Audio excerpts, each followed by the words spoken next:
పులి మేక. అనగనగా అడవికి దగ్గరలో ఉన్న అచ్యుతాపురం అనే గ్రామంలో సీతయ్య అనే ఒక రైతు ఉండేవాడు. అతడు వ్యవసాయంతో పాటు మేకలను కూడా మేపేవాడు. సీతయ్యకు కృష్ణ అనే ఒక కొడుకు ఉన్నాడు. కృష్ణ బాగా అల్లరి పిల్లవాడు. ఒకరోజు సీతయ్య తోటలో పని చేసుకుంటున్నాడు. కృష్ణ కొంచెం దూరంలో మేకలను మేపుతున్నాడు. అల్లరివాడైన కృష్ణ తన నాన్నను ఆట పట్టిద్దామని నాన్నా పులి, నాన్నా పులి అని గట్టిగా అరుస్తాడు. ఆ కేకలు విన్న సీతయ్యతో పాటు మిగతా పనివారు కూడా కంగారుగా కృష్ణ దగ్గరకు వచ్చి పులి ఏది అని అడగ్గా పులి లేదు, గిలి లేదు, అబద్ధం చెప్పాను అని అంటాడు కృష్ణ. ఆ మాటలకు కోపంతో సీతయ్య అబద్ధాలు చెప్పకూడదని చెప్పి వెళ్ళిపోతాడు. మరలా కృష్ణ నాన్నా పులి, నాన్నా పులి అని గట్టిగా అరుస్తాడు.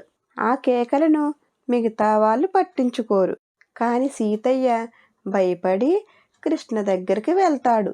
కృష్ణ మరలా అబద్ధం చెప్పానని చెప్పటంతో సీతయ్య కోపంతో ఊగిపోతూ అబద్ధాలు చెప్పకూడదని చెప్పి వెళ్ళిపోతాడు.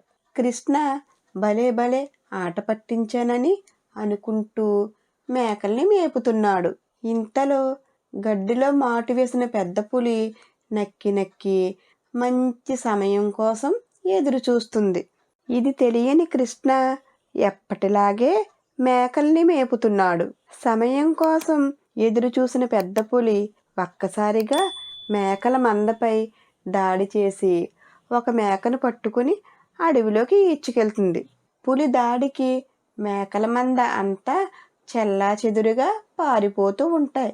పులిని చూసిన కృష్ణ నాన్నా పులి, నాన్నా పులి అంటూ గట్టిగా అరుస్తాడు. ఆ అరుపులు విన్న సీతయ్య పనివారు మళ్ళీ అబద్ధం చెప్తున్నాడని అనుకుని ఎవరి పని వాళ్ళు చేసుకుంటారు. తర్వాత సీతయ్య దగ్గరికి వచ్చి నిజం చెప్పగా సీతయ్య కృష్ణతో ఇలా అంటాడు, నీవు చెప్పిన అబద్ధం వలన ఎంత పని జరిగిందో చూసావా అంటూ బుద్ధి చెబుతాడు. దానికి కృష్ణ అవును, ఇదంతా నా వల్లే జరిగిందంటూ ఇంకెప్పుడు అబద్ధాలు చెప్పనని తన తండ్రి సీతయ్యతో అంటాడు. ఈ కథ వల్ల మనకు తెలిసిన నీతి ఏమిటంటే సరదాకి కూడా అబద్ధాలు చెప్పరాదు. మా ఛానల్ కనుక మీకు నచ్చినట్లయితే లైక్ చేయండి, షేర్ చేయండి, కామెంట్ చేయండి, అలాగే సబ్స్క్రైబ్ కూడా చేసుకోండి.